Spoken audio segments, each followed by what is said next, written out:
compagnie, c'est Cécile alias Que font mes mains et nous nous retrouvons aujourd'hui pour un nouvel épisode de mon podcast créatif où nous allons parler tricot avec 2 projets terminés et en cours, de la couture avec beaucoup de futurs projets et un petit peu de lecture et de séries si je ne parle pas trop longtemps. Voilà, j'espère que vous allez bien. Point météo, c'est la merde. J'ai envie de vous dire que moi je ne sais plus à quoi ressemble le soleil. Je ne sais pas. Il y a 2 jours à 18 h, le ciel s'est dégagé. Enfin, j'étais sur mon canapé, j'étais toute seule, puis d'un seul coup, une grosse lumière dans la maison. Je me suis dit, mais qu'est-ce qui se passe là? Je suis toute seule, la lumière vient pas de s'allumer. Ah non, c'était le soleil. Bah oui, mais sauf qu'on s'en souvient plus, hein, ça fait quand même 5 mois que c'est non-stop. Et alors là, c'est vraiment, mais vraiment dégueulasse. Bref, j'ai l'impression qu'un petit peu toute la France est comme ça. Comment dire, nous envions toutes Manu, Zebraz Mamazboul, qui a posté une photo aujourd'hui avec 39 degrés dans sa voiture. Voilà, c'est-à-dire que nous, les 39 degrés, ils sont loin. Bref, ceci étant dit, je vous ai déjà demandé si vous allez bien. Écoutez, moi ça va pas mal, je suis encore en vacances pour 4-5 jours. Je suis allée au Tricoter Montparnasse la semaine dernière avec ma copine Nathalie. C'était hyper bien, hyper sympa comme d'habitude. On a hyper bien mangé au resto le 1-5, c'est ça. Voilà, tout va bien. J'ai dormi, vous voyez, j'ai un petit peu moins de cernes que la dernière fois, là, mais vous avez même droit à la manucure, les gars. Bon, pas les vêtements repassés, hein, il ne faut pas exagérer non plus.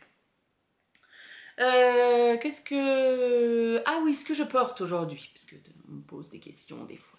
Je porte mon gilet Quiet Star de Rory Locatelli, que j'avais tricoté dans une base de laine amourée bébé chameau soie, je ne sais plus son petit nom. Elle m'avait demandé de tester la laine. Voilà, il a un point de semis partout, un beau point texturé.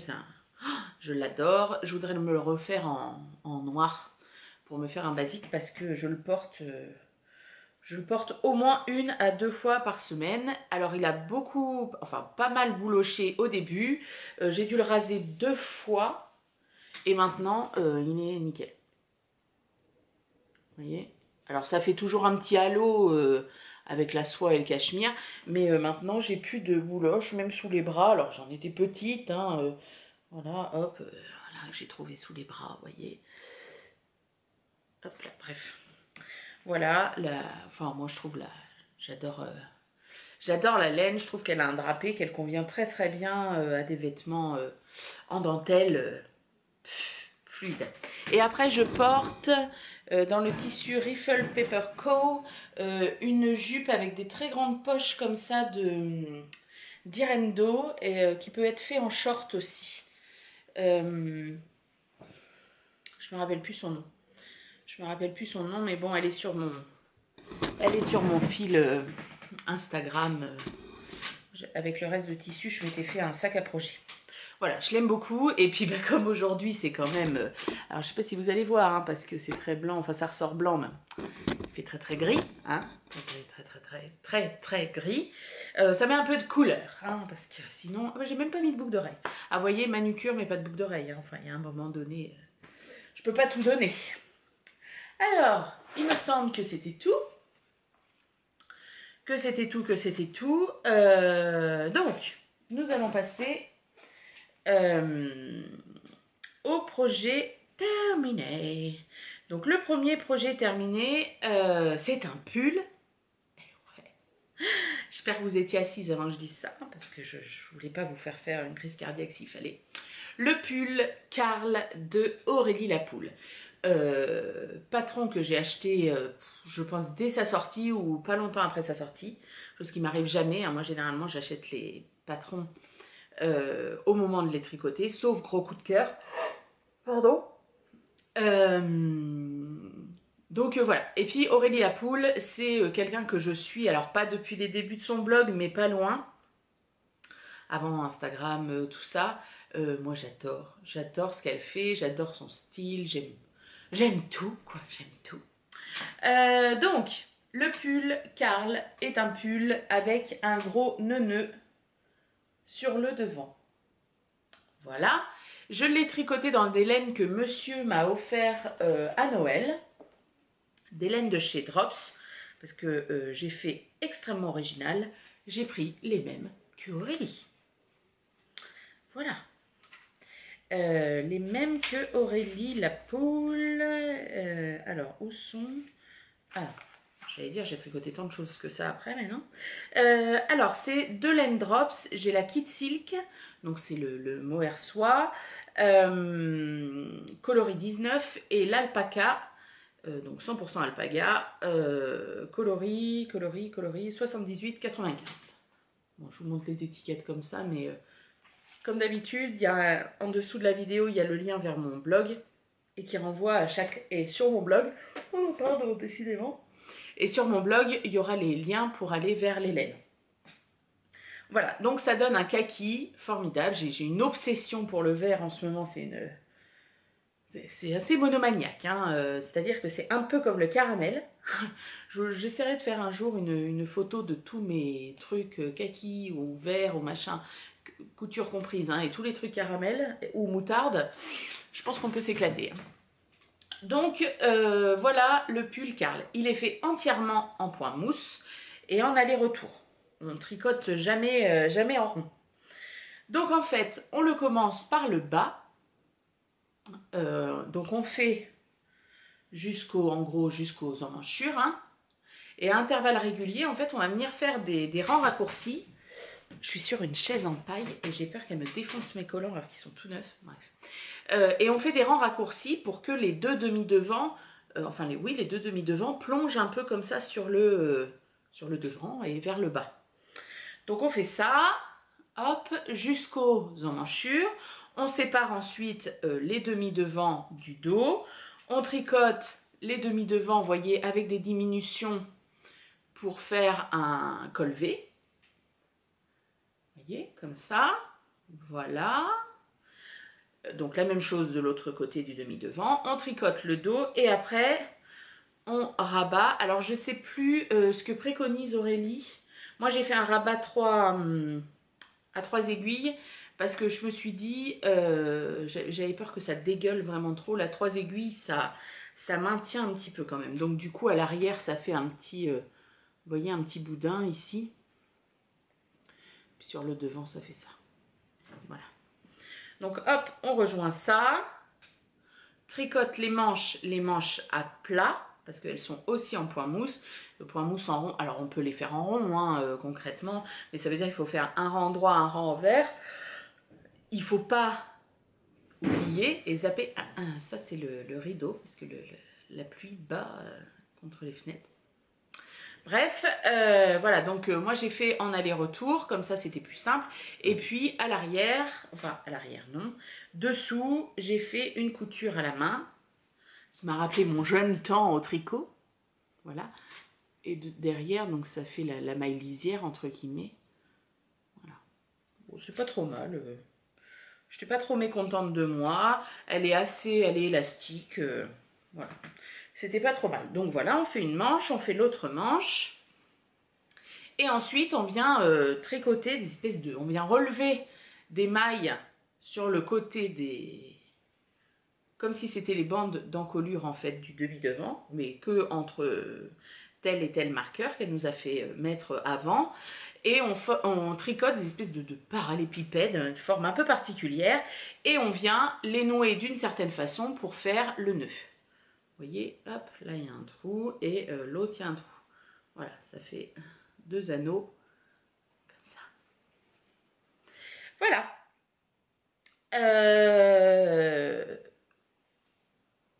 Je l'adore. Il est à la hauteur de mes espérances. Parce que des fois, on attend quelque chose, on le fait, et puis on se dit, oh, c'est bien, mais c'est pas la folie, quoi. Bon, bah là, c'est la folie, hein. Franchement, la première, c'est pour vous dire, je l'ai terminé un dimanche soir, le lundi matin, donc il n'a pas été au bain hein, concrètement, le lundi matin, je le portais. Voilà. Bon, après c'est du point mousse, tout ça, ça se lisse, enfin voilà, ça se lisse tout seul entre guillemets. Donc là, il a été lavé déjà 2 fois, parce que la première semaine, je l'ai porté tous les jours. J'ai essayé avec gavet de tenue, machin et tout. Ah, on a le petit toutou. Mais viens là, Mia. Hop. Bonjour Mia. Hein? Tu vas te coucher sur le canapé? Allez, attention, attention. Hop. Hop. Donc, je l'adore. Donc moi, j'ai fait un point ici pour que ça se tienne bien fermé. Alors en soi, je pense que ça peut se tenir. Sauf qu'avec mon balcon fleuri, moi le pull il aurait tendance à faire ça. Donc concrètement, mon balcon fleuri se voit déjà beaucoup. C'est peut-être pas la peine d'en rajouter encore avec le truc comme ça sur le côté, quoi. Alors, je vais vous l'essayer. J'ai fait la plus grande taille, donc ça doit être une taille XL. L'échantillon préconisé par Aurélie, donc c'était en aiguille 5,5. Je vais peut-être dire une bêtise, mais il me semble que c'était 18 mailles. Et moi, pour avoir les 10 cm, j'avais 16 mailles. Donc je me suis dit, bah, c'est pas grave. Je vais garder comme ça il sera un petit peu plus grand au niveau des mesures que la taille XL donnée dans le patron. Parce que la taille XL donnée dans le patron, c'est celle que Aurélie porte, sauf qu'on n'a pas du tout la même morphologie, hein. Même, je pense, quelqu'un qui a une myopie de ouf s'en rendrait compte. Donc du coup, moi j'avais quand même envie de ce pull loose, voilà, qui fait un peu classe, mais quand même bien décontracté. Voilà, donc je me suis dit comme ça, il sera un petit peu plus grand, et il est parfait. Il est nickel chrome. Et ensuite, on joue, vous voyez, les manches se resserrent légèrement, et on a ça aussi en bas du pull.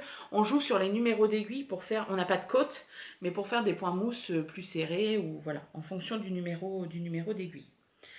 Donc, vous voyez, la pointe tombe bien. Du coup, il peut pas aller se barrer dans les recoins du balcon. Voilà. Donc, vous voyez, il a de l'aisance, mais il est bien. Les trucs sont bien. Alors, j'ai suivi exactement les consignes de Aurélie. Je n'ai rien modifié du tout. Je n'ai pas allongé le corps, tout ça. Parce que je me suis dit, oui, quand je l'ai mis, vous savez, sous les bras, parce que comme il se commence par le bas pour tester la longueur du corps, je me suis dit, ah, il manque peut-être un chouï. Et après, je me suis dit, Cécile, fais attention, le point mousse, ça a du poids. Donc ça tombe et le nœud, forcément, donne un peu plus de poids au bas du pull. Et j'ai dit, si tu rallonges, il sera trop long. Et j'ai bien fait parce que là, il est parfait. Les manches, c'est pareil, j'ai fait ce qu'elle disait, nickel. Alors, la grosse question que j'ai eue, c'est, ah bah oui, mais ça fait du volume sur le devant. Alors, bah forcément, le nœud, il est proéminent, hein, on va le dire. Moi, ça tombe pile sur la zone que je n'aime pas montrer, mon ventre. Après, ça me gêne pas. Parce que du fait que ce soit le nœud, tout ça, c'est pas pareil que si ça me moulait. Vous voyez, bon, alors, un beau bébé, hein. Mais voilà, je trouve, enfin, j'aime beaucoup. Je vois pas trop si ça... Ah voilà, je baisse un peu l'écran, voilà. Moi, j'adore. J'adore, j'adore, j'adore. Franchement, bon alors là, la jupe, ça va pas du tout avec, mais j'ai mis plusieurs tenues sur Instagram. Ah bah, j'ai tellement aimé que je vous ai... J'étais tellement fan que je vous ai gavé de photos, hein. Ça, il n'y a pas de... Il n'y a pas de souci. Alors, hop, on remet l'écran comme ça, parce que sinon ça me perturbe un petit peu. Et alors, du coup, ce pull Carl, je le porte principalement... Alors, je l'ai mis sur une jupe, sur une robe. Donc ça, ce n'est que des choses faites main. Et le pantalon, je n'ai pas encore fait de pantalon. Donc, du coup, je me suis dit, je voudrais faire une tenue 100% med avec ce pull. Les gilets, c'est pas compliqué parce que, je vous l'ai déjà expliqué, ma garde-robe, elle est basée à 95% de tenue au med. Je fais tout moi-même, enfin tout, 95% est fait. Les seules choses que je ne fais pas, c'est les culottes, les soutifs, les pantalons. Enfin, les pantalons, j'en ai un. Donc, et un legging. Donc, j'ai un sling noir et un legging. C'est tout ce que j'ai. et les débardeurs, choses comme ça. Ça, celui-là, je sais plus de quoi il est, mais je me souviens même plus quand est-ce que je l'ai acheté. Donc du coup, je me suis dit, sous un pull comme ça, je me ferais bien un body. Donc il y a le body de Marie Poisson, il me semble. Ça doit être ça. Après, je me suis dit, j'ai un patron de maillot de bain. Alors certes, il n'y a pas forcément la même élasticité dans le tissu à maillot de bain que dans du jersey, mais je me suis dit, je vais peut-être partir de lui pour me le faire, pour éviter de racheter un patron PDM, machin, ou alors décalqué, tout ça. Donc je me suis dit, je vais peut-être me servir de ça. Et pour le pantalon, je vais me faire le pantalon Addict des Bobbin Patterns. Parce que c'est un pantalon... Ah mince, quelles sont les explications?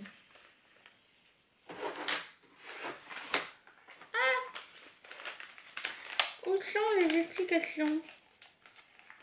Enfin, c'est un pantalon très simple. Ah bah, ils sont là. Hop.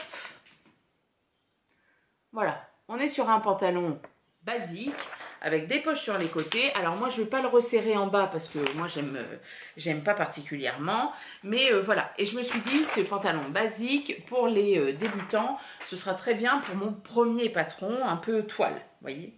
Et du coup, j'ai cherché de la gabardine que j'ai achetée chez Rascol. Alors parce qu'elle coûtait pas très cher et que pour un premier, j'avais pas envie. Je m'en ferais bien en chino en fait.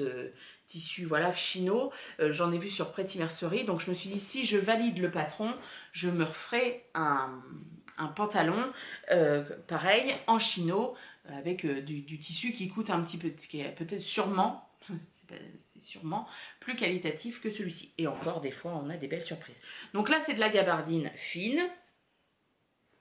Voilà, avec, dans ce sens-là, légèrement de l'élastane, mais très légèrement. Enfin, j'ai pris le tissu, comme disait... je vous dis, je suis les explications. Hein. Du coup, j'ai trouvé mon titre de... Ah, il y a une petite mouche, hein, toujours. C'est le podcast je suis les explications. Donc voilà, et du coup, comme ça, j'aurai une tenue 100% homemade pour aller avec mon magnifique pull Karl. Voilà, et que... c'est pas dit que l'année prochaine, j'en refasse pas un pour, comment dire, pour l'hiver prochain, dans une autre couleur. Pourquoi pas moutarde? Non, ou rouge. Voilà, je ne sais pas. Alors, ça faisait très longtemps que j'avais pas tricoté quelque chose de Aurélie Lapoule. Alors, vous voyez comment je me débat là pour remettre mon gilet comme une comment dire, comme ça, c'est parce que je ne suis pas épilée sous les bras et que j'ai pas envie de vous faire découvrir ma pilosité. C'est l'hiver, hein. C'est l'hiver, j'ai des poils aux pattes, ça me tient chaud l'hiver quand il gèle. Bref, Aurélie Lapoule. Ça faisait très longtemps que j'avais pas tricoté quelque chose d'Aurélie Lapoule. J'ai tricoté d'elle le pull Odette que j'ai dû faire 3 fois il me semble. C'est un pull avec un panneau de torsade devant et de la dentelle dans le dos qui est magnifique. Le premier que j'avais fait, monsieur l'a passé à la machine à laver, il est ressorti comme ça tout raide en taille 12 ans. Je l'ai défoncé. J'étais énervée. Et du coup, suite à ça, j'avais été à mon premier AEF, il m'avait pris les places. Bon, ensuite, j'en ai tricoté un second en cadeau à ma copine Christelle, qui le porte souvent. Et après, je m'en étais refait un, il me semble, mais que j'ai plus. J'ai dû donner à ma maman, il me semble. Parce que je portais plus de pull et il n'était pas loose, enfin assez loose comme je voulais. Je me dis que maintenant, après avoir refait le Karl, et vraiment le Karl, c'est la taille est parfaite. Je me dis sur une robe ou tout ça, ou je me suis même dit, je pourrais faire une robe, genre je crois que c'est la givre de d'Irendo, qui est assez moulante, et avec un pull large par-dessus, bon bah mon ventre serait caché quoi. Donc je me suis dit, oh, je me ferais peut-être bien ça. Parce que moi ce que j'aime dans la robe, dans le fait de porter une robe quand même sous un pull et pas une jupe plus un débardeur, c'est que du coup il n'y a rien qui remonte, on n'a pas froid au ventre, au dos, tout ça j'aime bien. Voilà. Et c'est plus pratique pour remonter les collants qu'on roulait ou machin. Enfin, moi je trouve, hein. Après je porte que ça, donc vous allez me dire c'est un peu facile, mais... Donc voilà, donc je réfléchis à ça. Donc voilà, ce pull Odette, et après j'avais fait son gilet...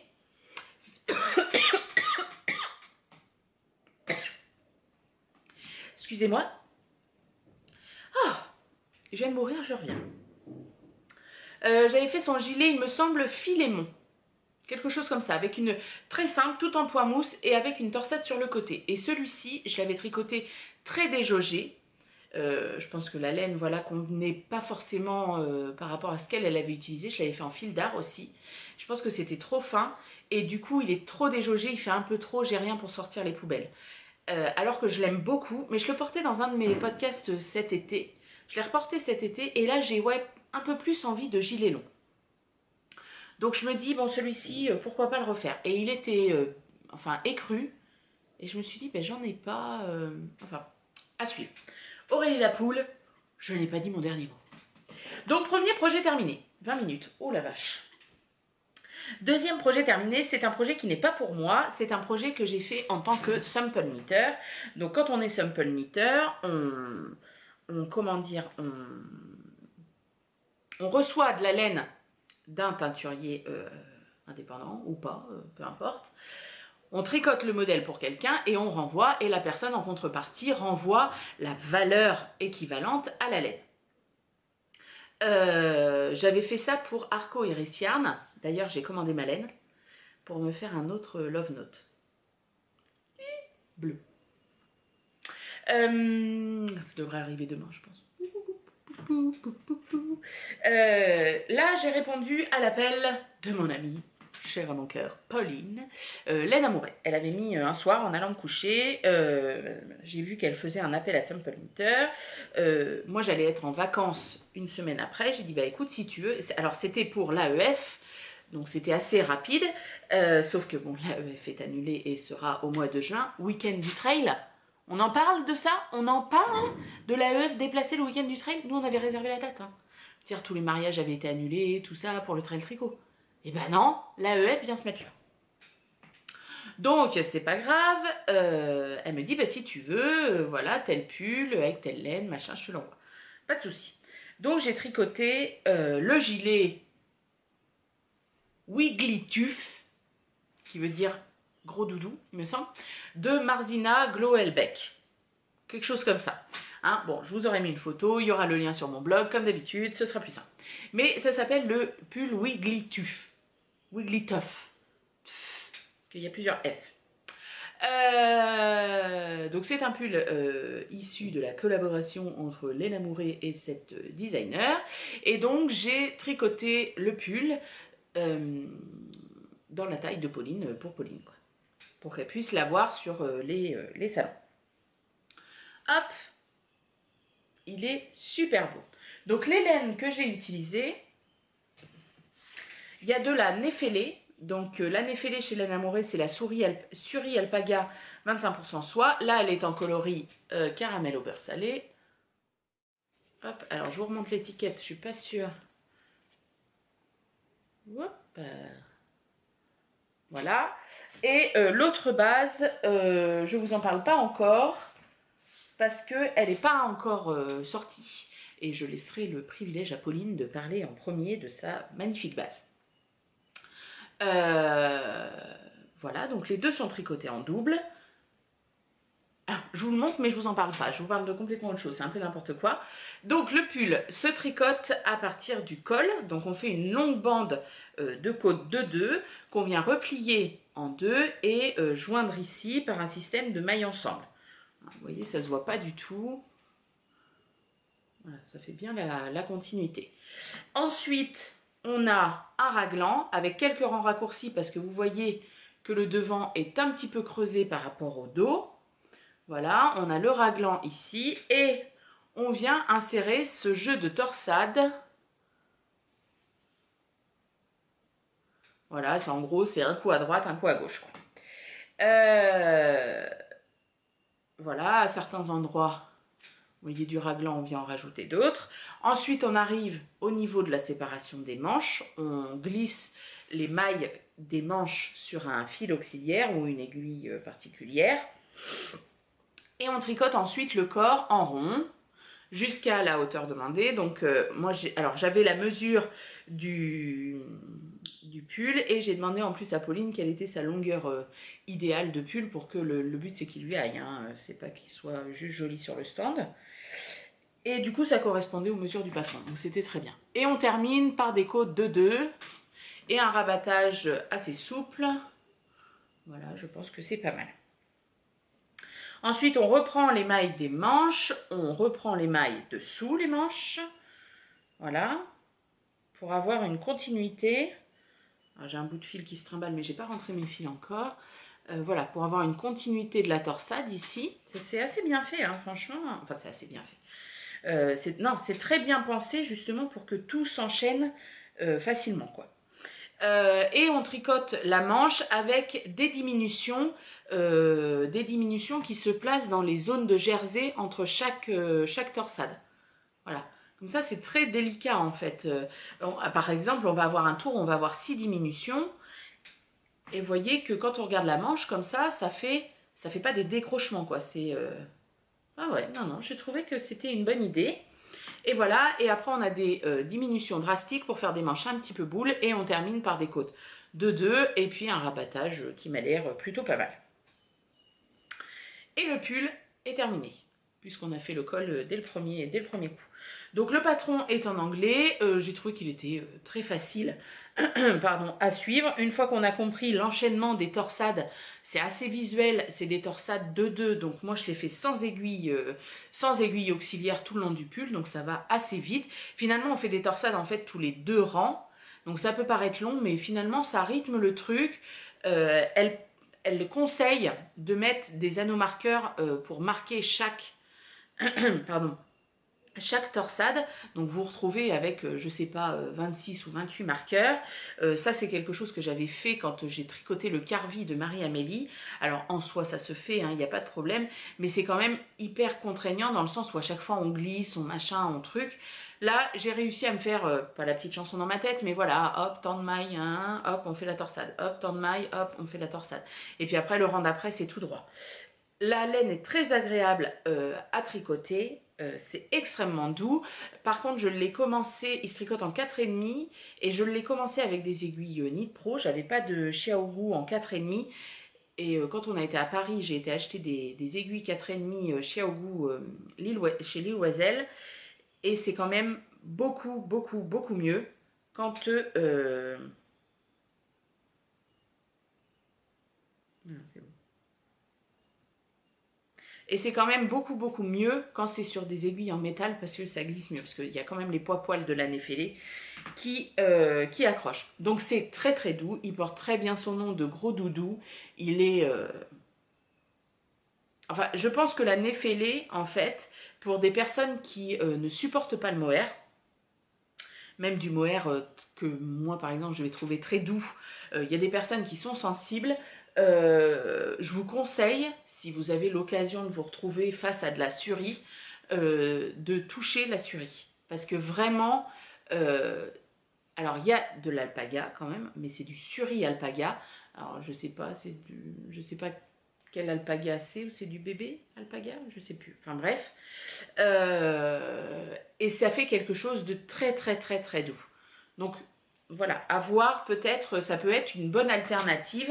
Après, au niveau, je sais pas combien elle la vend, Pauline, parce que je n'en ai jamais acheté de celle-ci. Et puis là, j'ai pas regardé les prix puisqu'elle me les a envoyés comme ça. Je sais pas du tout ce que ça donne au niveau du prix et quelle différence ça fait avec un mohair teint main. Hein. Je parle pas du mohair forcément de drops parce que là, on est hors catégorie de prix. Alors je suis grise, hein, c'est-à-dire que là vous avez la couleur du temps dehors, hein, c'est une catastrophe. Bref, donc voilà, alors je l'ai tricoté en une semaine, en même temps je suis en vacances, j'ai eu des jours où je n'ai pas eu mini crotte avec moi, j'ai été à Paris avec Nathalie, je n'ai pas conduit, donc dans la voiture j'ai tricoté pendant Tricoter Montparnasse, dans la chambre d'hôtel, etc. Le dimanche, donc lendemain de mon retour à Paris avec monsieur, concrètement, on n'a pas bougé du canapé, on a regardé House of Cards. Je vous en parlerai à la fin si j'ai le temps. Donc bah, j'ai tricoté concrètement pendant 6 heures. Voilà, le lundi j'avais mini-crotte. Je sais plus. Enfin bref, voilà, ça a été assez vite. Après, c'est une taille 95 aussi, c'est pas une taille 130. Donc forcément, enfin, il y a un moment donné, ça va plus vite. J'ai utilisé 3 écheveaux de Néfélé. Il doit m'en rester 10 grammes, je dirais. Donc 3 écheveaux de Néfélé et 2 écheveaux de l'autre base, qui est une base fingering 400 mètres pour 100 grammes. J'avais pas envie d'entamer le 3e écheveau juste pour genre 1 mètre. Donc j'ai défait mon échantillon, machin et tout. Voilà, il est vraiment hyper beau. Et la couleur, vous avez la bonne couleur. Hein. Ça fait, bah, c'est son caramel. Hein. Donc voilà, donc il va aller rejoindre sa nouvelle, enfin je vais lui rentrer les fils quand même. Il va aller rejoindre sa nouvelle propriétaire et moi en contrepartie, je sais déjà ce que je vais avoir comme laine. Ça va être de la laine kaki. Je vous ai dit, hein, c'était le kaki. Donc voilà, le pull Wigglytuff. En projet terminé, c'est tout. Alors après, en encours. J'ai un encours en test pour Voulez-vous, que je ne peux pas vous montrer encore forcément. J'ai mon châle Hildebauer Shawl qui n'a absolument pas... On peut dire qu'il est au dodo, celui-ci. Et puis c'est tout. C'est tout, parce que quand je me suis lancée là-dedans, j'ai laissé tomber mon autre encours que je vais vous montrer maintenant pour ne tricoter que celui-ci. Je me suis dit, comme ça, je serai dans les temps, il n'y a pas de problème. Il y a un nouvel encours qui va arriver, qui est un test pour Mademoiselle Pétronille, parce que dans mon dernier podcast, je vous racontais que j'avais découvert les podcasts de... Ah mince, je me souviens plus, il n'y a pas Printemps dedans ou un truc comme ça. Enfin, une québécoise géniale, enfin que j'aime vraiment beaucoup. J'ai repris ses épisodes depuis le début, j'aime vraiment beaucoup. Et à un moment donné, elle a tricoté un kimono avec des franges en bas, enfin une magnifique kaki. Hein. Alors on est dans l'originalité, hein, attention. Et j'ai craqué et je me suis dit, j'ai été chercher le modèle, je l'ai mis dans mes favoris, tout ça. Et je me suis dit, ah bah je me tricoterai ça. Et genre le lendemain du podcast ou un truc comme ça, je vois Mademoiselle Petroni qui fait un appel au test pour les grandes tailles pour un kimono. Et en plus, j'ai une de mes abonnées, alors je ne sais plus si c'est sur YouTube ou sur Instagram, qui me dit « Va voir chez Mademoiselle Petroni, elle fait tester un kimono. » Donc j'ai demandé à Céline si je pouvais tester. Donc forcément, moi, il est immense, puisque mon tour de poitrine déjà, voilà. Je ne l'ai pas encore commencé, il est pour fin mars. On est large, voilà. Après, je pense pas que je l'aurai fini entièrement, mais voilà. Du coup, j'avais, entre guillemets, posé une journée, enfin déplacé une journée pour l'aiguille en fait. Donc concrètement, la semaine prochaine, je ne vais pas travailler le mercredi après-midi, ni le jeudi où je devais partir à l'EF. Le vendredi, je ne travaille pas et j'ai le samedi et le dimanche. Où monsieur part sur une course ou je sais pas quoi, donc on est tout seul avec mini-crotte. S'il fait un temps aussi magnifique, on ne pourra pas aller se promener. Donc voilà, je vais tricoter, après c'est du jersey, c'est de la fingering. Mais... Donc j'ai hâte de commencer ce kimono qui va être hyper beau. Puis moi j'adore les explications de Mademoiselle Petroni. Alors, l'encours que j'ai sur mes aiguilles, qui avance donc ces jours-ci, depuis que j'ai terminé Wigglytuff, c'est le pull Boxy Lico, L-I-K-H-O, de Independence World, de Mélina. Je vous avais dit que j'avais adoré son pull Lico quand elle l'avait sorti. Enfin, j'adore. Moi, un pull boxy, c'est vrai qu'on a... Alors, celui de Rory Locatelli a été énormément tricoté. Et puis bon, je me suis jamais trop lancée, tout ça. Bon, après, moi, c'est vrai que c'est pas une pièce que je porte beaucoup dans ma garde-robe. Et du coup, je me suis dit, là, quand Mélina a sorti le sien, avec les adaptations morphologiques proposées, je me suis dit, ah bah oui, il va pas partir, parce que moi, mon problème, ça va être ça, d'avoir un, comment dire, un pull, pardon, qui va légèrement partir vers l'arrière, tout ça, enfin voilà, je me suis dit, et puis le fait qu'il y ait ces diagonales, je vous aurais mis une photo hein, comme d'habitude, les diagonales, ça va rythmer le truc, parce que je me suis dit, commencer par le bas, tout en jersey, voilà, donc, et c'est le cas, ça rythme, enfin moi j'adore.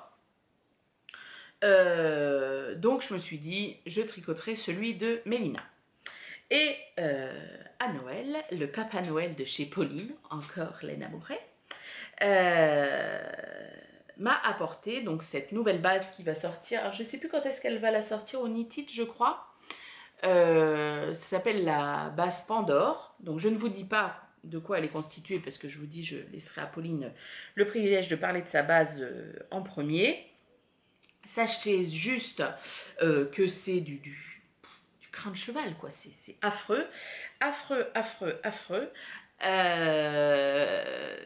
C'est, vous voyez, dégueulasse, dégueulasse, dégueulasse. Et donc, elle m'avait teint sur cette base le coloris M comme Mademoiselle.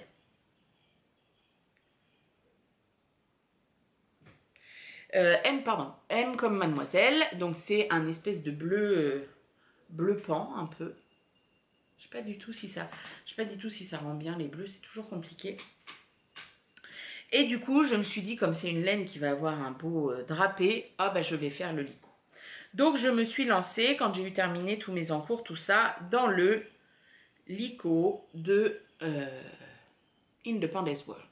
Alors, la dernière fois que j'ai parlé de Mélina, donc je l'ai fait rougir, donc je ne vais pas me refaire des louanges envers Mélina, hein, quand même, je ne voudrais pas, je la vois me regarder avec son sceptre comme ça, sur son trône. Bref, qu'est-ce que j'étais en train de dire? De dire des conneries, on se perd. Voilà, oui, non, la dernière fois, j'ai eu des messages qui m'ont dit « Ah bah oui, moi j'aime beaucoup ce qu'elle fait Mélina, mais c'est vrai que ça me fait un peu peur de me lancer parce que il faut quand même réfléchir avant sur la taille, etc. etc. » Et c'est vrai que j'avais insisté sur ça la dernière fois en disant que voilà, c'est des modèles où on se lance pas, genre il est 22h, hop, j'ai encore une demi-heure de tricot, je peux monter vite un autre projet. Il faut un peu se poser avant pour prendre ses mesures et tout ça. Donc c'est vraiment, quand je dis ça, c'est vraiment pas péjoratif, c'est pas dans le sens où oh là là, c'est prise de tête ou quoi que ce soit. Non. Les patrons de Mélina, avec les adaptations panatesques, elles sont basées sur plusieurs choses. La première chose, ça va être la mesure du dos. Ensuite, on va avoir la mesure de la poitrine, donc là où c'est le plus large. Une mesure d'emmanchure en fonction du patron, machin et tout, et la mesure des hanches.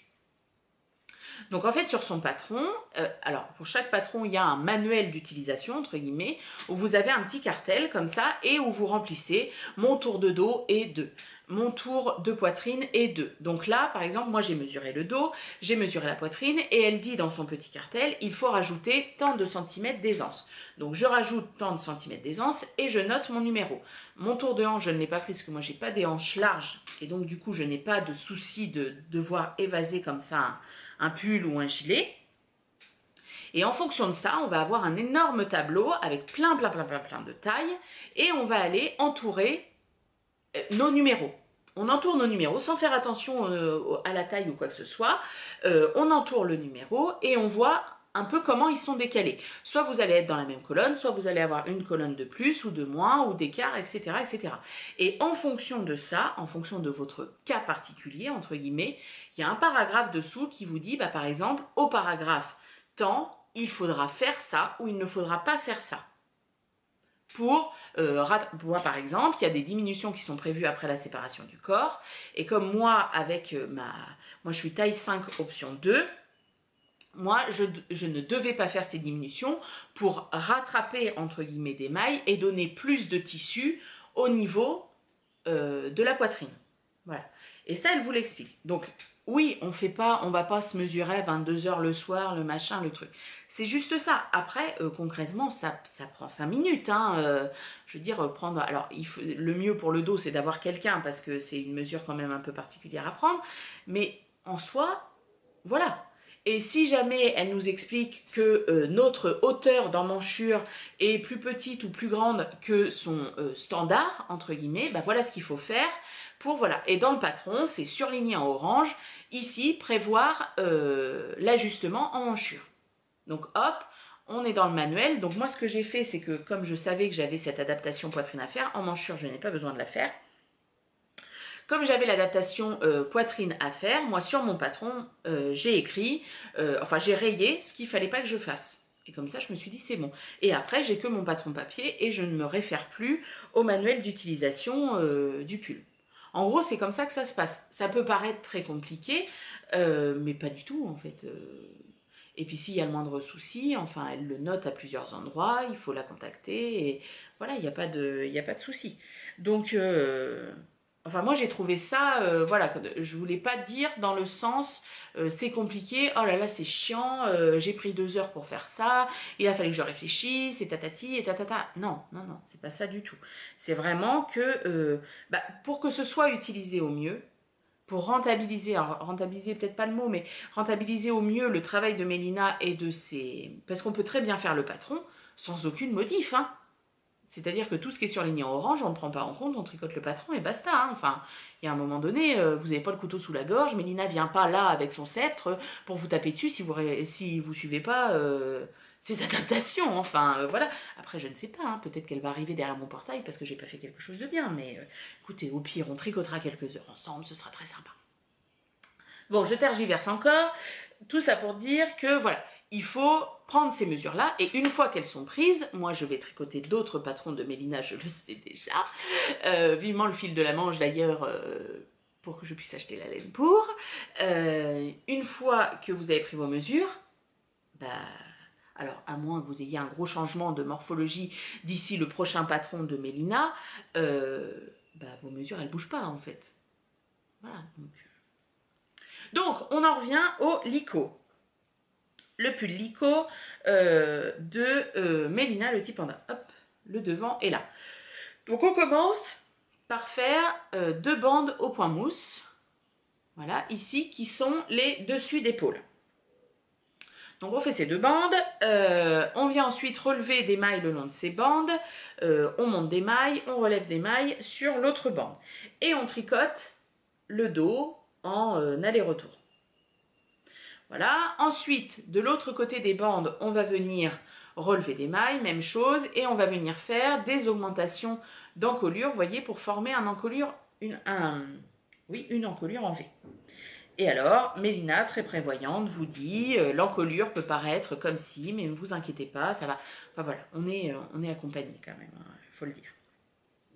Après, on vient réunir les 2 demi-devants, on fait quelques rangs, et on vient réunir sous les emmanchures, enfin le dos avec les demi-devants. Et là, donc on tricote quelques centimètres, quelques rangs. Donc ça, moi, c'est pour mon adaptation poitrine. Après, les autres, je ne sais pas ce qu'ils font. En même temps, je m'en fous. Hein, voilà. Et on vient faire ces fameux rangs raccourcis pour dessiner la diagonale. Alors, bien évidemment, vous ne voyez rien parce que ça ne ressemble à rien. Mais vous voyez juste que sous une emmanchure... Alors oui, j'ai oublié de faire du point mousse ici. Ah, tu ne m'en veux pas, Mélina, dis-moi que tu ne m'en veux pas. J'ai oublié de faire du point mousse les 4 premiers rangs. Je me suis dit, mais pourquoi elle nous a dit de mettre 2 anneaux marqueurs? Gros boulet. Bref, j'ai continué dessous, hein, c'est pas grave. Donc ici, vous voyez la longueur que ça fait. Et par exemple, si je vous montre de l'autre côté, voilà, beaucoup plus petit. Donc voilà, ça suit son petit bonhomme de chemin. Je vous dis, après je vais avoir le test pour Madame Petroni, donc je vais le reposer. Mais voilà, j'ai hâte de l'avoir fini et j'ai hâte de l'associer avec des tenues surtout. Parce que voilà. Oui. J'adore. Donc voilà mon projet tricot. Alors je regarde pas du tout mes notes, ça se trouve j'oublie plein de trucs. J'oublie plein de trucs en même temps, il n'y a pas mort d'homme. Voilà, maintenant c'est tout. Couture. Alors en couture, j'ai 2 projets à vous présenter. Le premier projet, c'est une robe que j'avais envie de coudre depuis très longtemps. Et j'hésitais. C'est la Kielo Wrap Dress de Named Clothes, je sais pas quoi. Named, il me semble. Alors attendez, je coupe, je reviens, comme ça évitera de couper au milieu d'une phrase. Voilà. Alors, la robe Kielo Wrap Dress, je sais plus comment je l'ai découverte, pardon. Donc c'est une robe, je vous aurais mis la photo, comme d'habitude. Hop, alors attendez, parce qu'elle n'est pas facile à retourner. Hop. C'est une robe, pas portefeuille, mais qui se noue comme une robe portefeuille.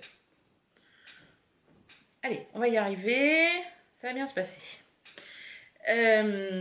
Donc il faut pas mal de métrage, je ne sais plus combien il faut de métrage, et du coup je m'étais dit, bah enfin si elle me va pas, si ça me va pas, je vais pas mettre je sais pas combien dans du tissu, quoi.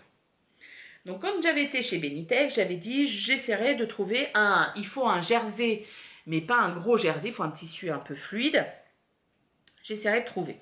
Et j'étais tombée sur ce jersey bordeaux, voilà, vous avez la bonne couleur, qui est un jersey de laine. Donc il tient, alors il est tout fin, mais il tient vraiment bien chaud.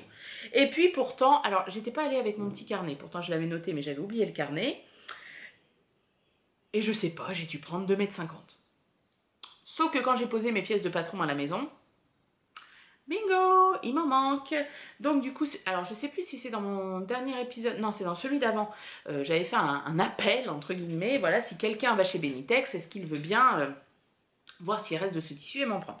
Donc j'avais quelqu'un qui m'avait répondu et qui avait été me prendre 1 mètre, j'avais envoyé un échantillon pour qu'elle ait bien le bon tissu et qui avait été me chercher 1 mètre de tissu et me l'a envoyé. Je l'ai remboursé bien évidemment, ne vous inquiétez pas surtout. Donc voilà, donc j'avais de quoi faire ma robe. Donc j'ai fait ma robe. Réalisation très simple, hein. On a un devant donc, qui part comme ça sur les côtés, des bandes qui sont prises dedans, mais bon voilà, le dos qui est de la même manière et des manches. Donc c'est très simple en réalisation. Vous voyez, je vous montre, hop, et elle part, voilà. Vous voyez, elle part comme ça, sur les côtés. C'est une robe, je ne sais pas si j'aime ou si j'aime pas. Donc sur Instagram, il y en a beaucoup qui m'ont dit « Ah mais si, ça te va bien, machin et tout ». Mes collègues, et qui me suivent sur Instagram, c'est rigolo, m'ont dit « Ah bah si, moi je trouve qu'elle te va bien sur Instagram, tout ça ». Et j'ai d'autres personnes qui m'ont dit « Ah bah moi je vais un peu à contre-courant, mais j'aime pas trop quoi ». Et alors je ne leur en veux pas du tout, hein, qu'on se comprenne bien, hein, sinon je ne donnerais pas l'avis aux gens, je dirais « Non, j'aime et puis point ». Non, moi je veux bien, je doute, donc, et je sais très bien sur quoi je doute et ce qui va, pas choquer, mais perturber les autres. Donc la première chose, l'encolure est un peu large. Alors, je vous l'essaye vite fait. Me revoilà. Alors, l'encolure, je trouve, est un peu large et aurait tendance, vous voyez, on voit le soutif. Donc, ça peut être réparé. Je coupe une bande d'encolure plus petite et je vais venir un petit peu resserrer. Et ensuite, hop, donc vous voyez, elle est comme ça. On vient replier un, replier l'autre. On tourne. Attendez, hop, voilà, que je vois ce que je vous montre quand même. Et on vient, hop, faire un nœud. Donc déjà, elle a tendance à repartir comme ça un petit peu vers l'arrière. Et ensuite, hop, vous voyez, et voilà. Et là, j'ai un vrai problème parce que déjà, elle me moule et que j'aime pas ça. Et on a, vous voyez, 2 spots là que j'aime pas du tout.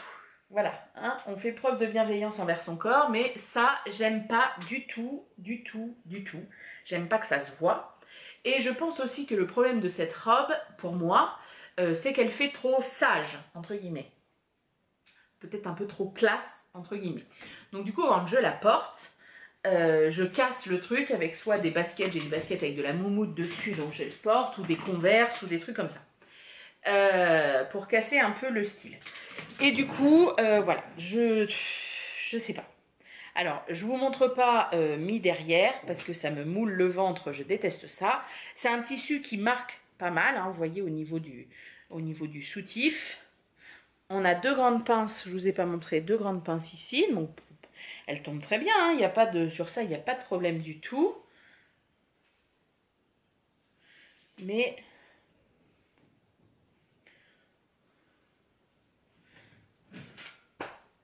je sais pas, je trouve que ça fait ressortir là.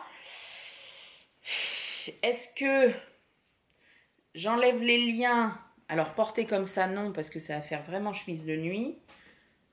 Et puis je mets une pression. Vous voyez, on fait juste comme ça. Non, mais regardez, bon. Blop, blop, blop, blop. Bref, donc je sais pas. C'est pas du tout de la faute à la robe, hein, c'est de la faute à moi, le regard que j'ai sur moi, et voilà, hein, même si c'est un travail de longue haleine et que je poursuis depuis plusieurs années, bon bah voilà, il y a encore des choses à faire, hein, voilà, moi j'ai un peu de mal encore, avec un gilet, ça va pas du tout, ça casse la robe, et puis je vous dis, on crève de chaud, parce que vraiment, le tissu tient bien chaud, c'est une très très belle qualité de jersey de laine. Moi, c'était la première fois que j'en utilisais. C'est très très très bien. Donc, je sais pas. C'est-à-dire que parmi les robes en jersey que j'ai, c'est vraiment pas la première vers qui je vais me diriger. Par rapport à celle que je vais vous présenter après. Donc, je ne sais pas. Je ne sais pas.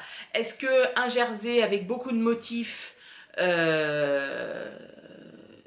permettrait de cacher ou pire, ça va monter? Je ne sais pas. Je suis indécise sur cette robe. Je ne sais plus quelle taille j'avais fait, pas la plus grande taille, quoique. Si, j'ai fait la plus grande taille et elle est très bien. Je vous dis, à part cette encolure, j'ai respecté les mesures qui avaient été données. Et voilà, elle mériterait d'être un peu plus resserrée. Voilà. À voir. À voir. J'ai pas encore décidé de son sort. Après, c'est sûr, ce n'est pas la robe de l'année. Voilà. Et ma dernière cousette du moment, alors mon chat s'est couché dessus pendant 2 jours, qu'elle est restée sur la table de la salle à manger, parce que je voulais la montrer, donc voilà, alors elle est pas repassée, bravo, hein, Cécile, machin, et en plus le chat s'est dépoilé dessus, et puis il m'a fait une tache en plus.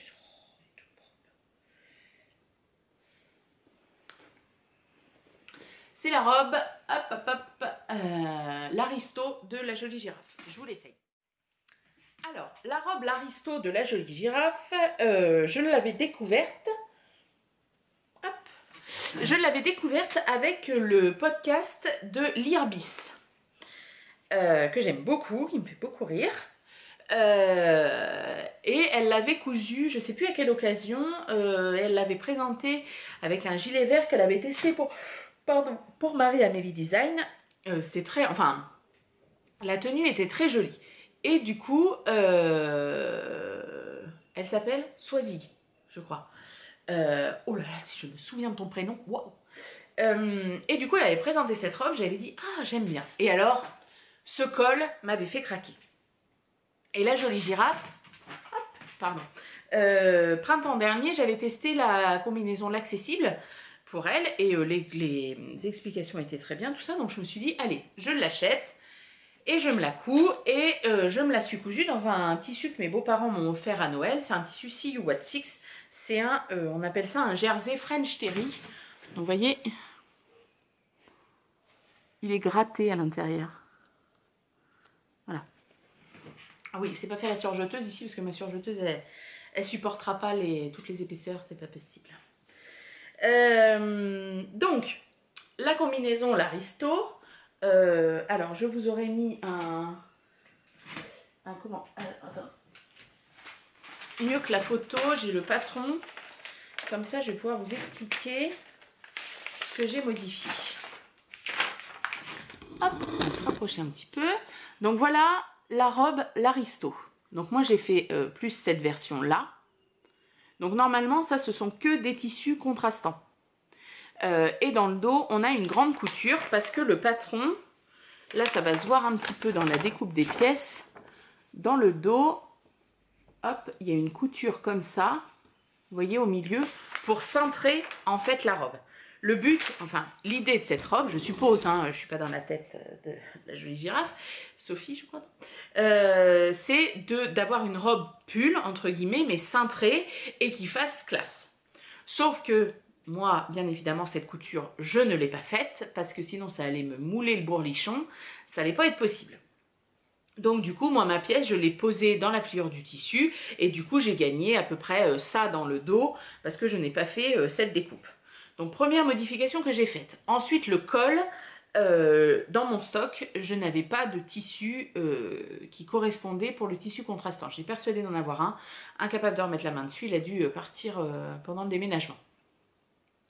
Donc du coup, je voulais un col pareil, recto, verso. Voilà, j'aurais dû avoir un tissu contrastant par exemple ici. Ici avoir le normal entre guillemets et ici le contrastant. Donc deuxième modification. Et ensuite, cette robe a des manches, comment dire, avec des revers de manches en fait. Hop, je ne sais pas si on voit bien. Voilà. Vous voyez ici. Donc un peu des revers de manches, genre chemise classe. Et puis qu'on pince comme avec des boutons de manchette, vous voyez. Donc moi j'avais pas envie de ça, donc j'ai fait des manches longues, hein, j'ai prolongé, et pour compléter comment dire, le cahier des charges entre guillemets de la robe pull, j'ai fait des bracelets de manches ici. Et la même chose de l'autre côté. Ensuite, on a ces belles poches toutes rondes. Vous voyez? Donc moi il va falloir que je fasse un point parce que ça tient pas très bien. Voilà. Donc on a cette belle poche ronde là. Et du coup, moi à l'intérieur, j'ai mis un lin couleur brique, un peu, enfin tomate, à l'intérieur. Et normalement, ce tissu-là, doit être en contrastant. Donc moi, j'avais pas envie de ça, j'avais envie de tout faire dans le même tissu, entre guillemets. La seule raison pour laquelle j'ai mis du lin à l'intérieur, c'était pour pas rajouter trop d'épaisseur. Le lin, c'est relativement fin, donc je me suis dit, ce serait très bien. Donc j'ai mis, voilà, deux poches. Alors vous voyez, c'est qu'il se tient pas très très bien. Voilà. Hop. Et voilà. Et en bas, il y a normalement une bande comme ça, un peu arrondie, rapportée dans un tissu contrastant. Donc moi, je savais que ce serait dans le tissu principal, sauf que avec toutes les modifications que j'ai faites, c'est-à-dire, vous voyez que les parties du col, elles sont quand même hautes. Donc, j'ai pris plus de tissu pour ça, pour au moins deux parties du col. Les manches plus longues, les bracelets de manches, l'intérieur des poches. Bon, bah, j'avais pas assez de tissu pour faire cette bande un petit peu arrondie. Donc, c'est pas grave. J'ai coupé le bas de ma robe tout droit et j'ai rajouté une bande de pull, vous voyez, qui est même pas dans le droit fil. Hein. Mais bon, je m'en fiche un peu. Voilà. Donc, pour moi, elle réunit, hop, je vais vous la remontrer comme ça. Voilà. Pour moi, elle réunit tout ce que je demande à une robe pull, entre guillemets. Je l'aime beaucoup. Le tissu est très chouette, belle qualité. C'est la première fois que je tricote n'importe quoi, que je couds un jersey See You What Six et je le trouve très bien. Franchement, je trouve top. J'aime beaucoup ce grand col. Du coup, c'est Tricomonde de Sophie qui aime bien aussi. On s'est partagé des photos. Enfin, elle m'a partagé des photos avec des grands cols comme ça. Moi, j'aime bien ces cols un petit peu qui vomissent comme ça, là, un petit peu. J'aime bien. Comme la robe Bordeaux que j'avais fait en tissu cousette. J'aime beaucoup. Donc, voilà. L'aristo de la jolie girafe. Je pense que j'en ferai d'autres.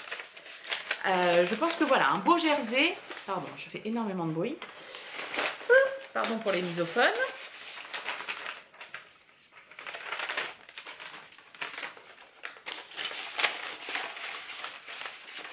Allez, oh. Bon, voilà. Un beau jersey, un beau motif, je pense qu'on peut pas mal s'amuser. Et l'Irbis, elle l'avait faite en tissu gris sweet, vraiment gris sweet. chinée un petit peu. Et je me dis, mais ça, c'est la tenue idéale pour... tu réfléchis pas, quoi. Enfin, moi, celle-ci, je peux la mettre, je réfléchis pas. Tu mets des boucles d'oreilles, c'est fini, quoi. Hein. Et je trouve qu'on peut lui donner un style vraiment différent en fonction de... Voilà. Après, la couleur du tissu, je suis pas sûre que c'est ce qui m'aille le mieux à ma carnation, à ma couleur de peau. Je pense que j'ai l'air un petit peu plus malade quand je le porte, un petit peu plus blanchâtre, quoi. Mais après, ça se porte quand même. Alors, dans les prochains projets couture, donc pour l'aiguille en fait, si elle avait été maintenue au mois de février, j'aurais été sur le stand des Bobbin Patterns. Et du coup, je m'étais dit, bah, je vais me coudre du Bobbin Patterns pour en avoir à chaque fois sur le stand. Bon, il n'y a pas d'aiguille en fait, je ne serai pas sur le stand de Bobbin Patterns puisque elles ne seront pas là. Mais j'ai dit, c'est pas grave, je vais coudre quand même les trucs. Donc tout à l'heure, je vous ai parlé du pantalon Addict. Et je vais me faire également la combinaison Bonheur.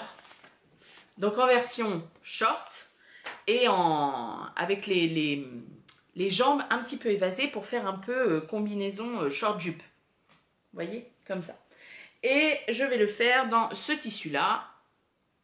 Tissu jaune avec des grosses fleurs que j'avais acheté, il me semble, chez Benitex il y a assez longtemps. Ça fait assez longtemps que je l'ai, celui-ci.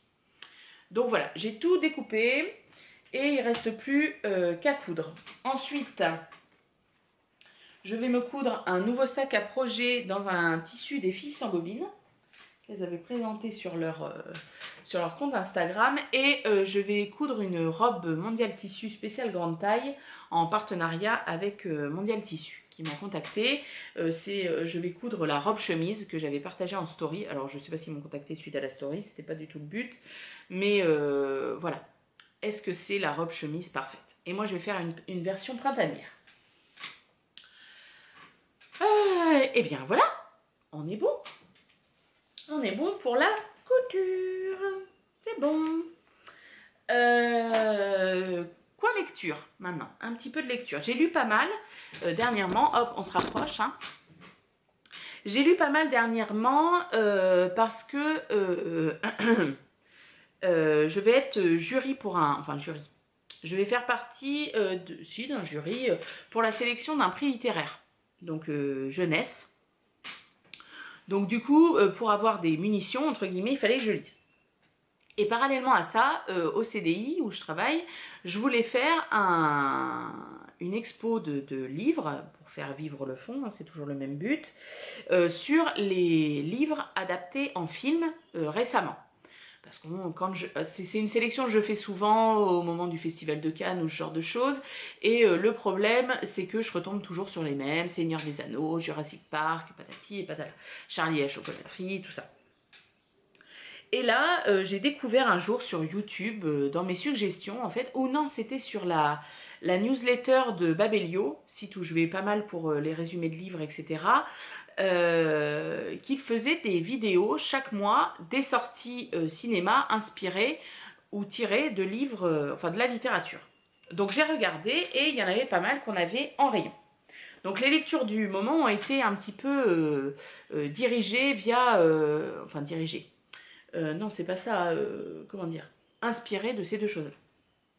Donc le premier que j'ai lu, c'est Chanson douce de Leila...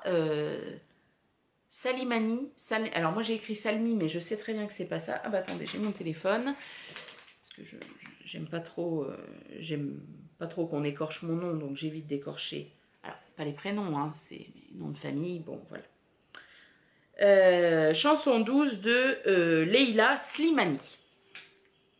Donc c'est un livre qui avait été sur un prix Goncourt, il me semble. Et que ma petite Pauline m'avait offert lors de notre calendrier de l'Avent l'année dernière. Donc c'est un livre dont j'avais beaucoup entendu parler. J'avais tout de suite su que le titre n'était pas forcément en rapport avec la douceur de l'histoire à l'intérieur. Et putain, 4 minutes. Oh. Donc l'histoire, en gros, on est dans une famille... lambda, hein, pas bourgeoise ou pas pauvre, voilà. Le mari travaille et la maman est femme au foyer et elle a 2 enfants. Sauf qu'un jour, cette femme, qui se retrouve pas dans son, enfin plus dans son rôle de maman au foyer, rencontre un ancien ami d'études qui lui propose de rentrer dans son cabinet, je crois c'est d'avocat. Sauf que le problème qui se pose, c'est qu'est-ce qu'on fait des enfants? Et ils prennent la décision d'engager une nounou qui va rester à leur domicile toute la journée pour s'occuper des enfants, du ménage, de la cuisine, etc. Et du coup, cette nounou va se révéler être parfaite parce que ils ont l'impression qu'elle pousse les murs quand elle range, tout ça, qu'il y a plus d'espace, les gamins sont contents, etc. Et elle va tellement prendre de place qu'au bout d'un moment, ça devient limite bizarre, quoi. Et en fait, le livre débute par une scène au présent, entre guillemets, une scène terrible au présent, et après, ça va être on fait un gros flashback, où on reprend toute l'histoire depuis l'arrivée de cette fameuse nounou dans la famille, mais aussi des flashbacks sur le passé de la nounou et de comment elle est devenue comme ça et de pourquoi elle se dévoue comme ça aux gens. Extrêmement bien écrit, extrêmement fluide entre guillemets, très glauque. J'ai beaucoup aimé. Franchement, très bien. Il mérite toutes les louanges qu'on lui en a faites.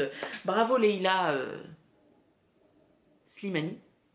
Je ne sais pas si elle en a écrit d'autres, mais voilà, c'est une écriture qui m'a beaucoup plu. Donc ça, c'est de la littérature, on va dire, plus adulte, entre guillemets. Ensuite, de la littérature entre jeunesse et adulte, parce que vraiment, je pense que c'est un livre, le prochain dont je vais vous parler, qui est à mettre dans toutes les mains. Ça s'appelle Réfugiés, de Gratz, je crois, un auteur américain, qui, en gros, dans le livre, on suit 3 destins. Le premier, on suit le destin de Joseph, qui vit en Allemagne en 1943, donc, non, pas 43, 37, 38, enfin juste avant la guerre, qui est juif. On suit le destin d'une jeune fille qui est à Cuba juste avant les révolutions, etc. Et on suit Mahmoud qui est en Syrie, voilà, au moment de la guerre, tout ça. Les 3, accompagnés de leur famille, vont vouloir fuir leur pays, fuir leurs conditions.